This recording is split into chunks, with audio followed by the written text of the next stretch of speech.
तर मित्रांनो, आपल्या रामेश्वरममध्ये डे 3 आहे. डे 2 मध्ये आपण सर्व साईट सीन वगैरे पाहिलेले आहेत. तर डे 3 मध्ये आपण जातोय 22 कुंडाचं स्नान करण्यासाठी. 22 कुंडाचं स्नान म्हणजे तिथं समुद्रामध्ये एक अग्निकुंड म्हणतात त्याला. अग्निकुंडमध्ये स्नान करून त्यानंतर 22 कुंडाचं स्नान करायचं असतं. मी तुम्हाला दाखवून देईल कुठून आपल्याला ते तिकीट काढायचं असतं. बाहेर तुम्हाला त्याचे 500 रुपये चार्ज करतील, पण 500 रुपये न देता फक्त आणि फक्त 25 रुपयामध्ये तुम्ही 22 कुंडाचं स्नान करू शकता. मी तुम्हाला दाखवतो कोणत्या गेटने आत जायचं आणि स्नान करायचे ठिकाण वगैरे कुठे आहे ते. तर चला तर आपण जाऊ, स्नान करू. आणि हो, तुम्हाला साईट सीनचा व्हिडिओ पाहायचा असेल तर आपल्या चॅनलवर अपलोड केला आहे. पूर्ण मी धनुषकोडी आणि सोबत बाकी सर्व ठिकाणं फिरून दाखवलेली आहेत. तर तुम्ही तो व्हिडिओ नक्की पहा. आजच्या व्हिडिओमध्ये आपण जाणून घेणार आहोत भारताच्या 4 धाम आणि 12 ज्योतिर्लिंगपैकी एक असलेल्या पवित्र रामेश्वरम मंदिराबद्दल संपूर्ण माहिती.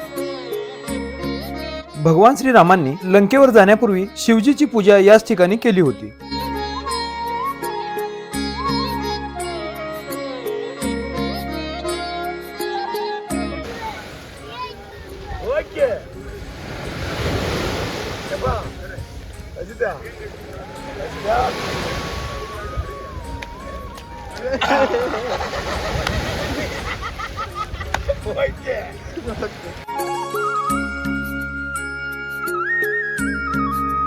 रामेश्वरम मंदिरात एकूण 22 पवित्र कुंड आहेत. प्रत्येक कुंडात स्नान केल्याने वेगवेगळ्या पापांपासून मुक्ती मिळते असे मानले जाते. समुद्रात स्नान करून मग मंदिरात प्रवेश करण्याची परंपरा आहे.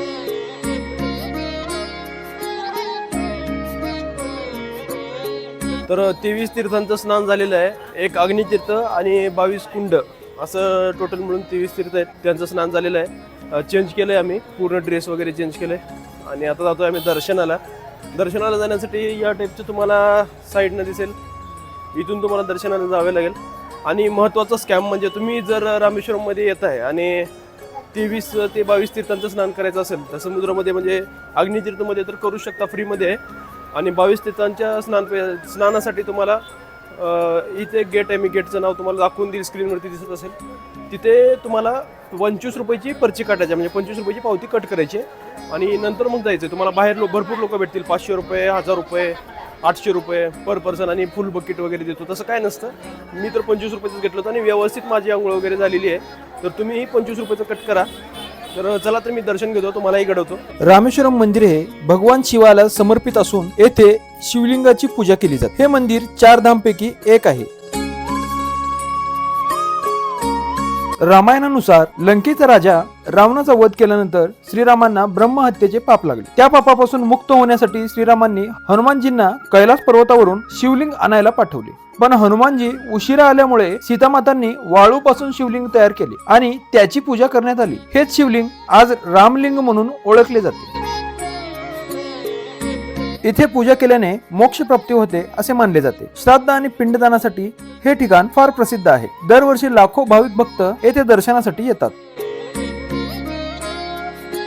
तर मित्रांनो, रामेश्वरममध्ये दर्शन तर झालेलं आहे. दर्शन झाल्याच्या नंतर हा प्रसाद घेतो आम्ही. तुम्ही बघू शकता, एवढा जबरदस्त प्रसाद आहे. स्वर्गात जो प्रसाद भेटतो तो हाच असेल असं वाटतंय. म्हणजे खूपच छान आहे.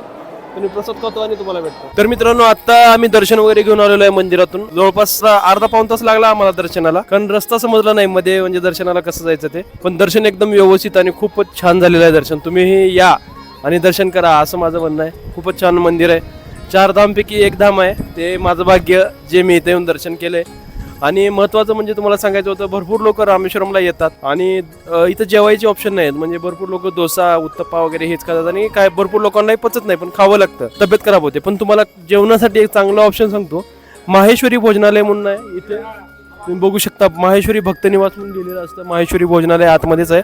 100 रुपयाला फुल थाळी असते. एकदम आपलं जसं घरातलं जेवण असतं ना, नॉर्मल जेवण, चपाती, भाजी, भात, वरण वगैरे, तसंच जेवण आहे. एकदम खूपच छान आहे. आणि पत्ता तुम्हाला सांगून देतो. हे मंदिर आहे समोर, ह्या मंदिराच्या गेटच्या समोर आहे. मंदिराच्या गेटच्या एकदम समोरच आहे माहेश्वरी भोजनालय. कोणालाही विचारलं तर तुम्हाला सांगून देतील.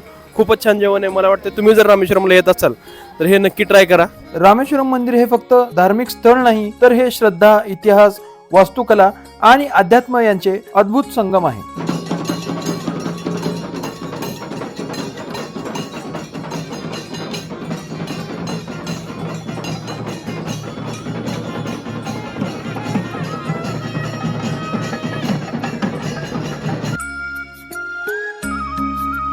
तर जसं की मी तुम्हाला सांगितलं होतं, जगातला सर्वात मोठा कॉरिडॉर हा रामेश्वरममध्ये आहे आणि तो हाच आहे.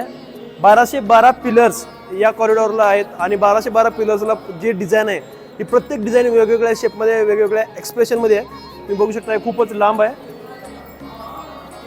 आणि तुम्ही जर आला असाल इथं भेट दिली असेल तर नक्कीच तुम्ही मला कमेंट करून सांगू शकता आणि याबद्दल अजून तुम्हाला माहिती असेल तर तुम्ही मला कमेंटमध्ये नक्की कळवू शकता.